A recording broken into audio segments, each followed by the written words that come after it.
지난 시간에는 우리가 나사로의 그 부활이라는 사건을 마지막 표적으로 다루었었죠. 오늘은 그 부활 사건의 뒷이야기를 좀 하도록 하겠습니다. 보통 표면적인 사건이 이슈가 되기 쉬운데 이것은 구조 자체가 역설이 있어요. 뒷이야기에 진의가 담겨져 있다는 거죠. 근데 내용 자체도 또 많은 아이러니로 엮어져 있습니다. 그래서 좀 유심히 보지 않으면 이게 도대체 무슨 얘기를 하는 건가 싶을 정도로 헷갈릴 수가 있습니다. 우선 나사로의 부활 이야기를 목격하고 듣고 두 종류의 사람들이 반응이 나타납니다. 이제 한 종류는 당연히 이분이 진짜 메시아구나. 이분을 쫓아다니고 이분의 제자가 돼야 되겠다. 이런 부류가 생겼겠죠? 근데 또 한켠에는 이 사람을 그냥 둬서는 안 되겠다 해서 반대 세력이 일어납니다. 근데 오늘은 주로 초점이 예수님을 믿고 따르는 제자가 된 무리들보다는 이 반대하는 사람들의 얽힌 이야기 속에서 이 본문이 과연 오늘 우리 인간에게 무슨 얘기를 하고 싶을까를 찾아보도록 하겠습니다. 자, 45절을 좀 볼까요? 마리아에게 와서 예수께서 하신 일을 본 많은 유대인들이 그를 믿었으나 그 중에 어떤 자는 바리새인들에게 가서 예수께 하신 일을 알리니라 그랬는데 고발했다 그 말이에요. 바리새인들이라 하면 사실상 종교 최고의 권력기관이었던 산헤드린 공의회를 얘기합니다. 그 대목이 이제 47절에 바로 나오죠. 이에 대제사장과 바리새인들이 뭘 모았어요? 공회. 바로 이 공회가 산헤드린 공의회입니다. 모으고 이르되 이 사람이 많은 표적을 행하니 우리가 어떻게 하겠느냐? 자, 한번 따라서 해볼까요? 우리가 어떻게 하겠느냐? 질문이죠. 근데 사실 질문이기보다는 이 질문은 어떻게 귀결이 되는가 하면 53절에 이렇게 되어 있어요. 같이 한번 읽어볼까요? 시작. 이날부터는 그들이 예수를 죽이려고 모의하니라. 네, 우리가 이 사람을 이대로 둬서는 안 되는데 그럼 어떻게 하면 좋겠느냐? 없애야 되겠다. 이제 이렇게 본격적인 모의가 시작이 됩니다. 자, 여기에서 우리는 좀 호흡을 가다듬고 한번 같이 생각을 해보는 시간을 좀 갖도록 하겠습니다.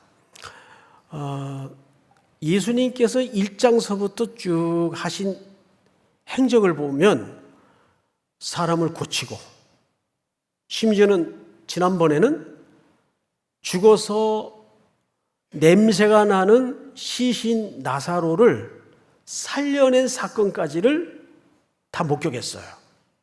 그러면 오히려 정상적이고 상식적인 입장에서는 야, 이분 정말 대단하다.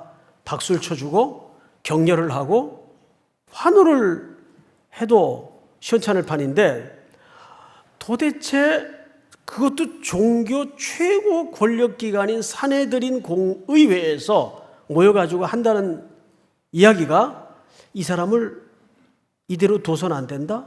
그럼 어떻게 하면 좋겠느냐? 제거하자. 이런 결론에 이르는 이유가 뭘까요? 여러분, 오늘 그 이유를 아는 것이 간단치가 않고 간단치 않은 만큼 굉장히 중요합니다. 그 이유가 뭘까? 우선 이것은 이들이 무슨 종교적인 신앙심 때문에 이런 결정을 내린 게 아니에요. 겉으로는 표면적으로는 그런 용어와 언어를 씁니다. 자, 볼까요? 48절 제가 읽습니다. 만일 그를 이대로 두면 모든 사람이 그를 믿을 것이요 그리고 로마인들이 와서 우리 땅과 민족을 빼앗아가리라 하니 여기 보니까 우리 땅 그랬어요. 이 땅이라는 말은 우리가 밟고 다니는 이 랜드, 땅을 얘기하는 게 아니에요. 이 토포스라는 말은 플레이스라고 돼 있어요. 공간, 어떤 지정된 장소라고 돼 있어요. 그러면 유대인들에게 이 땅은 어떤 의미를 던지냐면 바로 성전을 얘기합니다. 즉 이런 얘기가 되는 거죠. 야, 이 사람을 이렇게 둬서는 안 되겠다. 이대로 뒀다가는 로마 정부가 우리 성소를 짓밟는 일이 생길 거다. 도대체 이게 무슨 이야기일까요? 이거를 종교적으로 이해해서는 안 돼요. 정치적으로 이해를 해야 돼요. 지금부터 그 이야기를 조금 풀어드릴 테니까 들어보시면 금방 이해가 될 겁니다. 자, 이 많은 표적들을 보고 사람들이 민심이 점점점 누구에게로 넘어가고 있죠? 예수님에게로 넘어가고 있어요. 이분이야말로 우리를 이 압제와 가난과 허기에서 구원해 줄 메시아다. 그리고 예수님이 주장하는 바는 뭐였죠? 하나님의 나라의 임재예요. 그리고 하나님의 나라의 통치예요. 예수님이 이해했던 하나님의 나라와 예수님이 선포했던 하나님의 나라와 백성들이 표적을 보고 따라다녔던 기대했던 나라는 같은 나라일까요? 다른 나라일까요? 다른 나라입니다. 적어도 백성들은 이분이야말로 우리의 이 가난과 우리의 이 압제를 해결해 줄 바로 그 메시아다. 정치적으로 이해를 했어요. 그러면 이들이 예수와 결탁을 해서 종교 기득권자들인 바리새인들 시각에서 볼 때 어떤 걱정이 있을까요? 이들이 필연적으로 로마 정권과 충돌을 일으킬 것이다. 그러면 로마 정권과 이들이 충돌을 일으키면 제일 원치 않는 사람들이 누굴까요? 예를 하나 드릴게요. 우리가 1900년대 초에 일제에 36년 동안 압제를 당했어요. 그때 뜻이 있는 사람들은 만주로 중국으로 돌아다니면서 외부에서 독립운동을 펼쳤습니다. 자금을 대고 그 밀정 같은 영화를 보면 그 내용들이 좀 얼핏 나오잖아요. 근데 그때에도 결코 이 조국의 해방을, 이 민족의 해방을 맞듣지 않게 원하지 않았던 사람들이 있어요, 없어요? 있단 말이에요. 그러면 그 원하지 않았던 사람들은 어떤 종류의 사람들일까요? 상식적으로 기득권자들입니다. 일제에 부역하면서 빌부터 한 시대를 먹고 살았던, 쉽게 얘기하면 기득권자들이에요. 일정 지분을 챙기고 자자손손 그냥 뭐 한 세상 먹고 살면 되는 거지 뭐 나라가 뭐 그렇게 중요하냐. 그런데 모든 대부분의 백성들은 우리나라의 자유와 주권 회복과 해방을 원했어요. 자, 그러면 지금 예수님이 이런 표적을 행하면서 사람들이 자꾸 그에게로 모여들기 시작합니다. 그러면 이 종교 기득권층의 시각에서 볼 때는 이게 불안한 거예요. 왜 불안할까요? 자기들에게 반역이 되어서 불안한 게 아니고 이들이 로마와 충돌을 일으키면 자기들이 로마 정부 밑에서 이들은 실질적으로 종교인이긴 하지만 사실은 그들의 주는 하나님이 아니라 로마 황제입니다. 가장 단적인 예를 하나 들게요. 이때 이미 대제사장은 원칙적으로 종신직인데 대제사장마저 그 직을 로마 정부에서 해임하고 임명하는 끔찍한 일들이 있었습니다.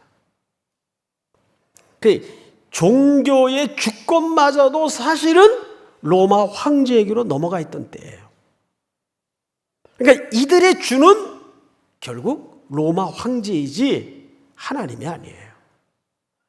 그러니까 이들이 가장 두려워하는 것은 로마가 이런 내부적인 충돌에 의해서 자기 민족에게 들어와 성전을 짓밟는 일이에요. 그러면 자기들의 권력의 근거가 되는 성전이 무너질 수 있기 때문에. 그런데 AD 70년에 실제 그런 끔찍한 일이 벌어졌습니까? 안 벌어졌습니까? 후에 벌어집니다. 그들의 걱정대로. 여러분, 바로 그 얘기를 지금 하는 거예요. 이 설명을 염두에 두고 오늘 본문을 다시 읽어보세요. 48절. 만일 그를, 예수님을 얘기하는 거죠. 이대로 두면 모든 사람이 그를 믿을 것이요. 그리고 로마인들이 와서 우리 땅과 민족을 빼앗아 가리라 하니. 그러니까 이것은 사실 자기 민족을 생각해서 하는 말이 아니에요. 정치공학적으로 이해를 해야 된다고요. 이것은 자기들의 기득권이 흔들리고 무너질까 봐, 그 기반이 없어질까 봐 걱정스러워서 지금 우리가 이 사람을 어떻게 할까? 그러자 이때 오늘 이 스토리의 주인공이 되는 가야바라는 인물이 탁 등장을 합니다. 가야바. 자, 49절. 그 중에 한 사람, 그 해의 대제사장인 가야바가 그들에게 말하되 너희가 아무것도 알지 못하는도다. 여러분, 잠깐 앞을 보세요. 여기 등장하는 가야바는 앞으로 예수님의 죽음에 큰 역할을 합니다. 그리고 이 가야바는 원래 이 해의 제사장이 아니에요. 대제사장이 아니에요. 원래는 안나스라는 사람이 대제사장인데 로마 정부의 입맛대로 고분고분하지 않는다고 해고를 당합니다.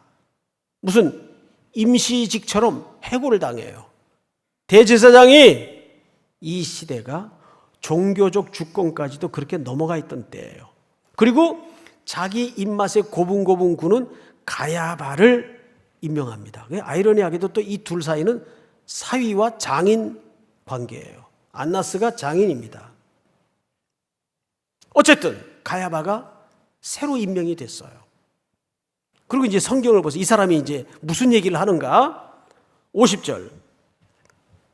한 사람이 백성을 위하여 죽어서 온 민족이 망하지 않게 되는 것이 너희에게 유익한 줄을 생각하지 아니하는도다 하였으니 이 말은 스스로 함이 아니요. 자, 앞을 보실까요?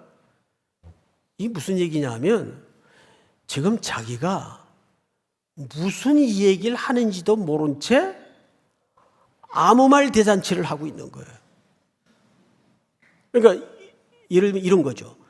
자기가 지금 무슨 예언 같은 얘기를 하는데도 그게 예언이 될 줄 모른 채 자기는 정치적으로 이렇게 얘기하는 겁니다.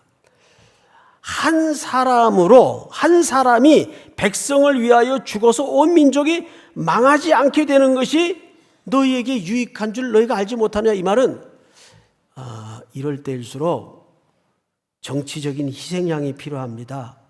이 뜻이에요. 여러분, 오늘날에도 이런 정치적인 행위가 있어요, 없어요? 있죠. 당연히 있죠. 여론도 이 비슷한 행동들을 해요. 어떤 것들을 그냥 소리 소문 없이 잠재우고, 또 정치하는 사람들은 자기들의 편당을 위해서 그냥 정치적 희생양을 만들 때가 굉장히 많았고 과거에는 더 심했어요. 오늘날에도 없다고 볼 수는 없어요. 과거엔 더 많았고. 지금 가야바가 무슨 얘기를 하냐 하면 한 사람이 죽어서 온 백성이 망하지 않게 하는 게 로마의 침입을 제어하는 게 맞지 않겠느냐. 정치적 희생양이 필요하다 그 말이에요.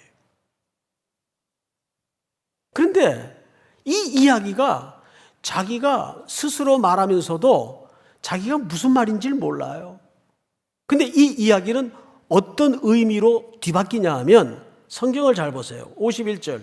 이 말은 스스로 함이 아니요 그 해의 대제사장이므로 예수께서 그 민족을 위하시고 또 그 민족만 위할 뿐 아니라 흩어진 하나님의 자녀를 모아 하나가 되게 하기 위하여 죽으실 것을 미리 말함이로라. 여러분, 이걸 뭐라 그러냐면 역설이라 그러고 아이러니라 그래요. 이 대목이 이해하는데 제일 오늘 어렵습니다. 그래서 1부, 2부, 3부에 걸쳐오면서도 이 대목에 집중해서 설명을 했는데 다 놀랍게도 알아들었어요. 4부는 더 알아들을 줄을 믿습니다. 자, 이 이야기를 다시 풀어서 설명을 드리겠습니다. 가야바는 어떤 관점에서 이 얘기를 했죠? 정치적 관점에서 이 얘기를 했어요. 이럴 때일수록 희생양이 하나 필요하다. 이렇게 얘기한 거예요. 그런데 자기는 정치적 관점에서 얘기를 했지만 놀랍게도 하나님은 그 가야바의 정치적 의도를 빌려서 인류를 구원하기 위한 계획을 진행시키고 있더라고요. 표정이 그럴 줄 알았어요. 이해가 되죠, 여러분? 그러니까 하나님의 계획과 가야바의 의도는 다릅니까? 같습니까? 다릅니다. 인간은 자기의 야망과 자기의 권력과 정치적 야욕을 통해서 이럴 때일수록 희생양이 필요해. 이 사람 하나 제거하면 돼. 이 사람이 누구죠? 예수예요. 자, 여기에 얼마나 무서운 섬뜩한 역설이 감춰져 있는가 하면 요한복음 1장을 한번 띄워주세요. 이튿날 요한이 예수께서 자기에게 나오심을 보고 이르되, 다 같이 시작. 보라, 세상 죄를 지고 가는 하나님의 어린 양이로다. 예수님은 요한복음 1장에서부터 무엇로 천명하여 자기 정체를 소개했죠? 세상 죄를 지고 가는 하나님의 어린 양. 자, 원래 어린 양은 희생 제물로 드려지는 겁니다.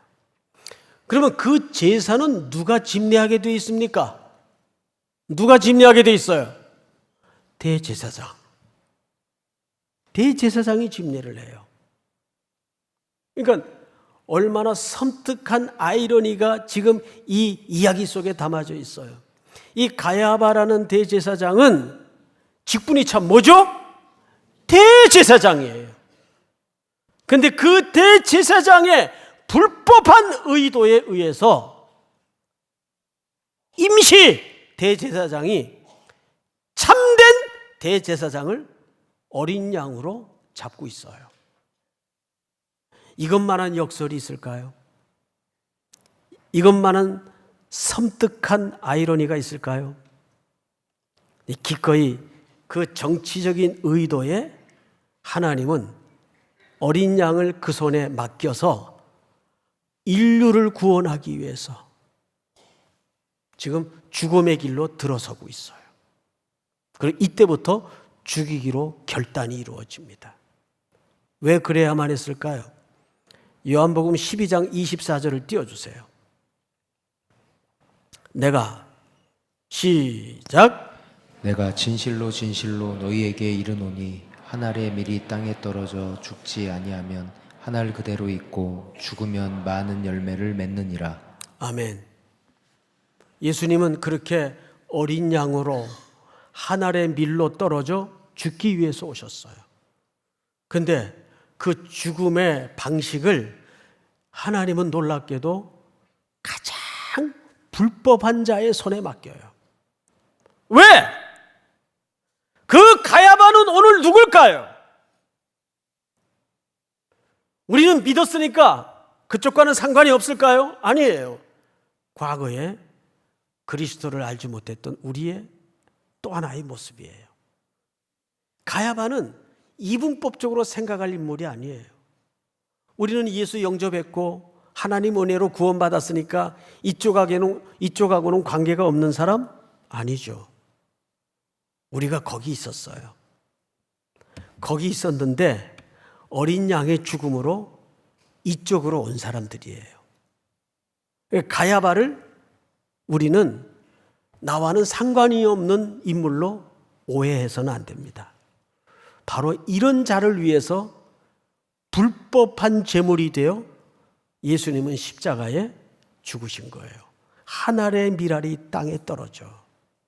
자, 그런데 이 구원 계획 속에 어떤 놀라운 일이 있는가 하면 52절을 볼까요?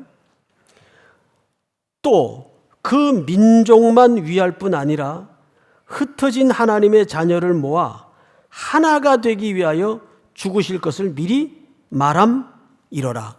자, 요한복음 10장을 띄워주세요.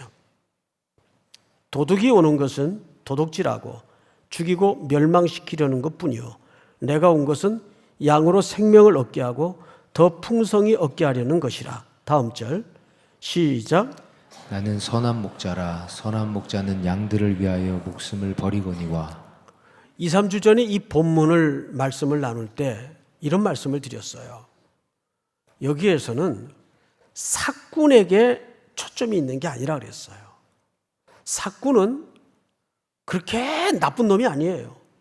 삭군은 말 그대로 고용당해서 삭 때문에 일을 하는 사람이 그냥 삭군이에요. 삭군은 그 계약법에 보면 일정 분량의 양을 책임질 수 있지만 자기 목숨의 위협을 받을 때는 도망가더라도 거기에 따른 손실에 대해서 배상 책임이 없도록 규정돼 있어요. 그러니까 삭군을 너무 막 날강도 이런 식으로 오해하면 안 돼요. 그러면 여기에 초점은 선한 목자예요. 여러분 생각을 해보십시오.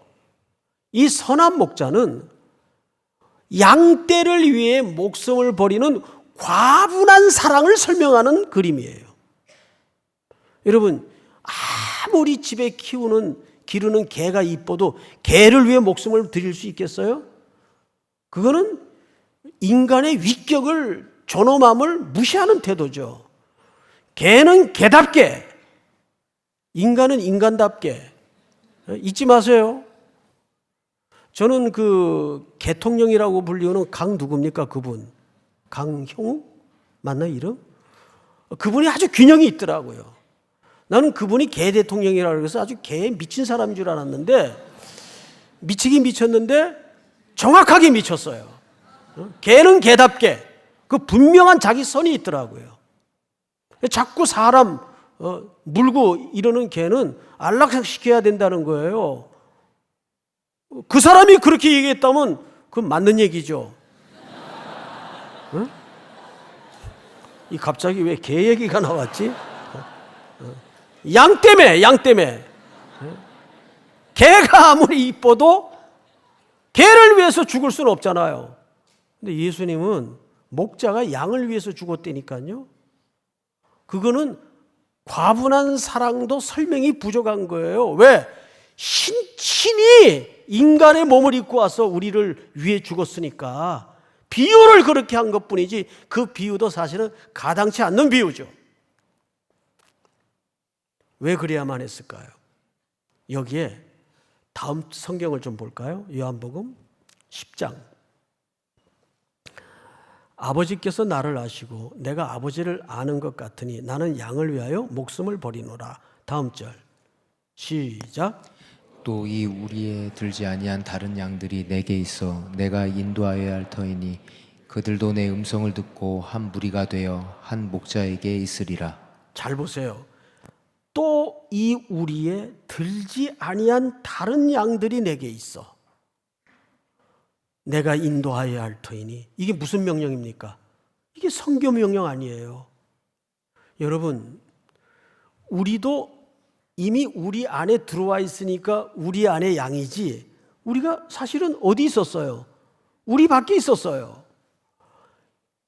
몇 주 전에 이 설교를 하는데 그 예배 시간에 몇 부 예배인지 모르겠어요. 친구 집에 놀러 왔다가 우연히 예배에 난생 처음으로 참석한 자매가 있었어요. 근데 그 자매가 세상에 그 설교를 듣다가 무슨 생각을 했는가 하면, 어머나, 나도 저 말대로라면 우리에 들지 않은 양인데 예수님이 나를 위해서 죽으셨다니, 나도 예수님 때문에 우리 안에 들어갈 수 있을까? 나도 저 우리 안에 들어가고 싶다 라는 아주 기특한 마음을 갖게 됐어요. 그 어려운 설교를 듣고도. 에?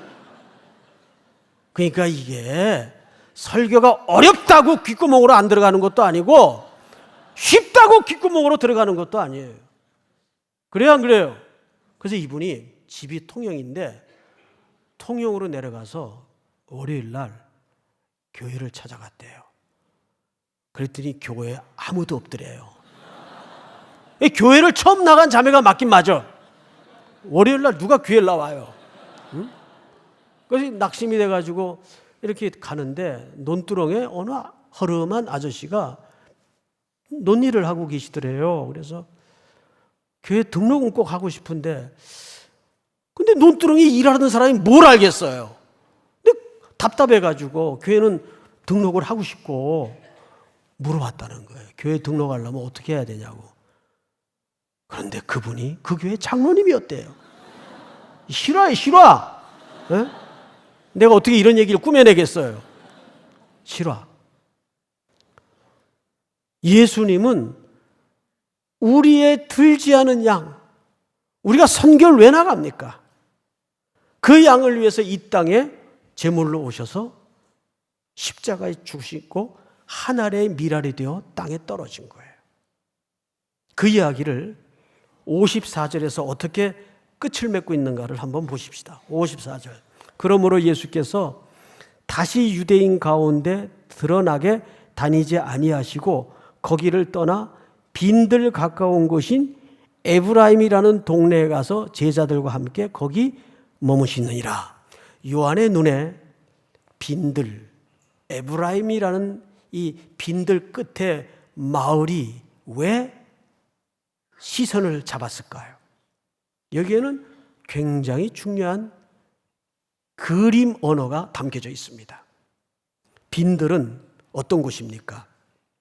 아무 열매를 맺지 못하는 죽음의 땅이에요. 그래서 어떤 분은 이 빈들을 불임의 땅이라고까지 얘기합니다. 결실하지 못하는 땅. 근데 에브라임은 뭐예요? 그 빈들 끝에 에브라임은 열매를 맺다, 풍성하다, 결실하다, 2배를 얻다. 이런 의미예요. 이 죽음의 땅에. 우리 대한민국이 불과 100년 전만 해도 어떤 곳이었어요? 무지와 고집과 어둠과 가난과 저주로 가득했던 땅이에요. 수많은 선교사들이 발을 딛고 또 딛고 죽어가고 또 죽어가고 끝에 오늘 우리는 이 풍요한 기적을 꿈결처럼 누리고 있지 않습니까? 1892년 한 젊은 선교사 부부가 이 땅에 도착을 합니다. 영상으로 그 그림을 좀 만나도록 하겠습니다.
우리 다 일어나셔서 96장 예수님은 누구신가?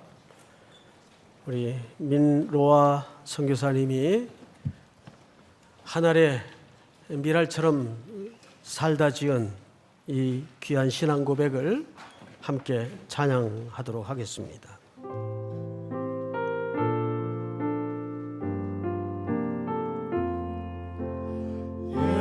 예수님은 누구신가? 우는 자의 위로와 없는 자의 풍성이며 전한 자의 높음과 잡힌 자의 노임되고 우리 기쁨 되시네. 예수님은 누구신가? 약한 자의 강함과 눈먼 자의 빛이시며 병든 자의 고침과 죽은 자의 부활되고 우리 생명 되시네. 예수님은 누구신가? 주한 자의 정함과 죽을 자의 생명이며 죄인들의 중보와 멸망 자의 구원되고 우리 평화 되시네. 예수님은 누구신가? 예수님은 누구신가? 온 교회의 머리와 온 세상의 구주시며 모든 왕의 왕이여 심판하실 주님대로 우리 영광 1절만 다시 합니다. 예수님은 누구신가? 예수님은 누구신가? 우는 자의 위로와 없는 자의 풍성이며 전한 자의 높음과 잡힌 자의 노임되고